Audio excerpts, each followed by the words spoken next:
Bismillahirrahmanirrahim. Assalamualaikum warahmatullahi taala wabarakatuh. Selamat malam pada semua anak meriksa. Harap-harapnya tak tidur lagi lah. Okey, jadi pada malam ni kita perdengarkan sikit lah sambung JCS Jom Cerita Sains. Okey, boleh ya. Okey, jadi lanjutan daripada bab yang lepas berkenaan dengan koordinasi badan. Bagaimana kamu telah mempelajari beberapa sistem endokrin yang ada dalam badan. Kemudian dalam bab yang kedua, kamu telah mempelajari bagaimana. Okey, bagi yang ada buku teks, sila rujuk pada muka surat 158 158. Okey, minda yang sihat So, dalam dunia yang dilingkari dengan kemajuan sains dan teknologi kita seringkali dikejutkan dengan isu pengabadian amalan minda yang sihat Okey,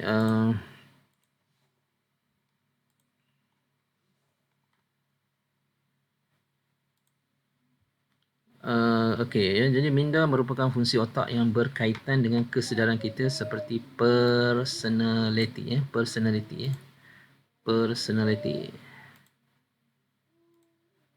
Okey, kemudian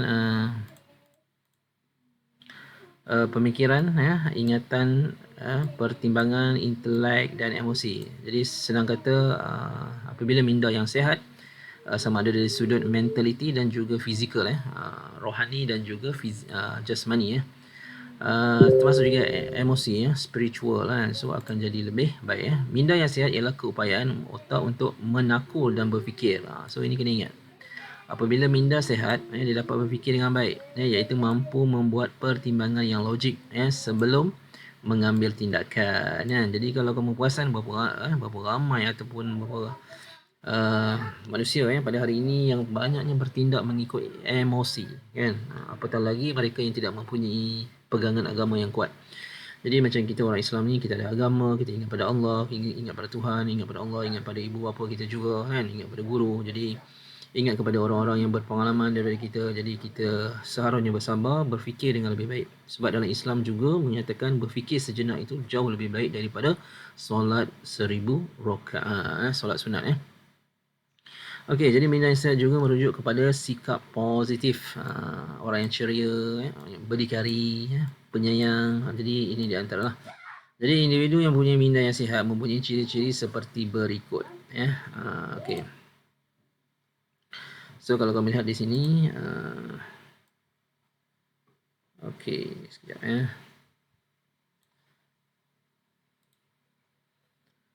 Okey, ada daripada buku teks ni kamu lihat ada 8 10 okey.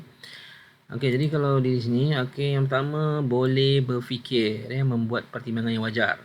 So check diri sendiri. Okey, kita okey. Mampu mengesan rangsangan. Okey, ada respon Boleh mengingati peristiwa silam dengan sedih dan gembira. Okey, sanggup menerima cabaran. Ni maksudnya resiliensi lah. Yang mampu untuk menyahut cabaran bukannya tidak mahu.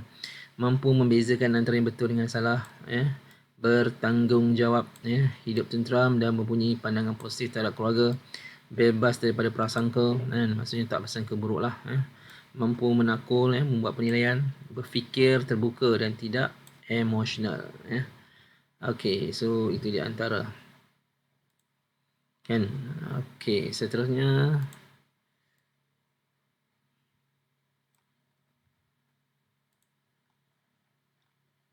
Okey, terdapat beberapa faktor yang mempengaruhi minda dan kesihatan mental Okey, ini di antaranya lah.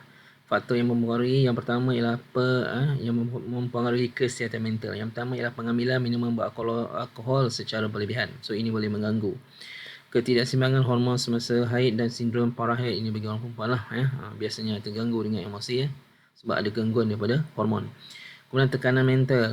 So baru-baru ini dan ketika ini juga dengan adanya arahan PKP kan. So sejauh mana kita dapat mematuhi kan, bagaimana kita mengurung diri kita dalam rumah kan. Jadi sebab itu bagi orang Islam terutamanya dia dapat mendekatkan diri dia dengan Allah SWT tu jauh lebih banyak lagi dalam peluang bersama PKP ini.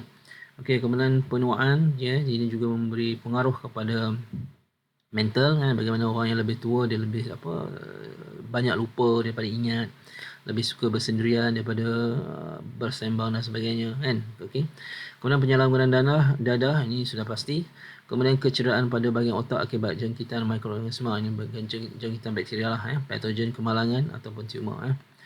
Okey, jadi itulah faktor-faktor yang mempengaruhi kesihatan minda. Jadi memang kita sebagai manusia tidak terlepas lah daripada semua ni, kecuali yang kita boleh elakkan. Contoh beralkohol, minuman beralkohol. So kita sebagai orang Islam terselamatlah kan. Kalau yang tidak mengambilnya itu memanglah tidak, kita dilarang kan, haram dari sudut Islamnya. Kemudian tekanan mental, bagaimana kita dapat mengurus masalah stres kan. Memang semua dalam kehidupan ni mempunyai stres. Jadi bagaimana sebagai seorang Islam yang tenang jiwanya, dia dapat menguasai semua keadaan tersebut. Jadi dia dapat mengurangkan tekanan mentalnya. Okey, kemudian dengan dadah sudah pasti kan, orang Islam yang sejati dia tidak akan mengambil dadah sewenang-wenangnya kecuali untuk ubat, itu lainlah. Okey, kemudian kemalangan kenderaan dan sebagainya menyebabkan kecederaan pada otak. Okey, itu semua akan mempengaruhi kesihatan minda bagi individu tersebut. Okey, jadi setiap individu seharusnya mempunyai minda yang sihat dan baik. Hal ini dibuktikan kerana setiap individu mempunyai tanggungjawab sendiri terhadap keluarga, tempat kerja, masyarakat dan negara. Okey, jadi memang perlunya seorang individu yang sihat. Kerana jiwa yang sihat sebenarnya menyumbang bukan sahaja daripada untuk dirinya sendiri, untuk keluarga dia, tempat kerja dia, kemudian masyarakat dia, dan terus sekali ialah yang lebih besar ialah negara lah. Okey, itu di antaranya lah yang diperlukan dalam bab ini. Bagaimana koordinasi yang seimbang sebenarnya dia menguruskan keadaan kesihatan, mentaliti dan juga fizikal kita. Okey, seterusnya bagi mereka yang ada buku amali, sila buka buku amali. Okey, bagi yang ada buku amali muka surat 107 Okey, minda jadi minda yang sihat dan minda yang tidak sihat. So minda yang sihat semua yang bersifat-sifat positif lah, bersifat mahmudah. Manakala minda yang tidak sihat bersifat mazmumah, iaitu pemarah, tidak bertanggungjawab, pemalas, sentiasa risau, kurang yakin dan banyak lagi lah. Yang sihat penyabar, bersikap positif, berdikari, bertanggungjawab, tenang, peaceful.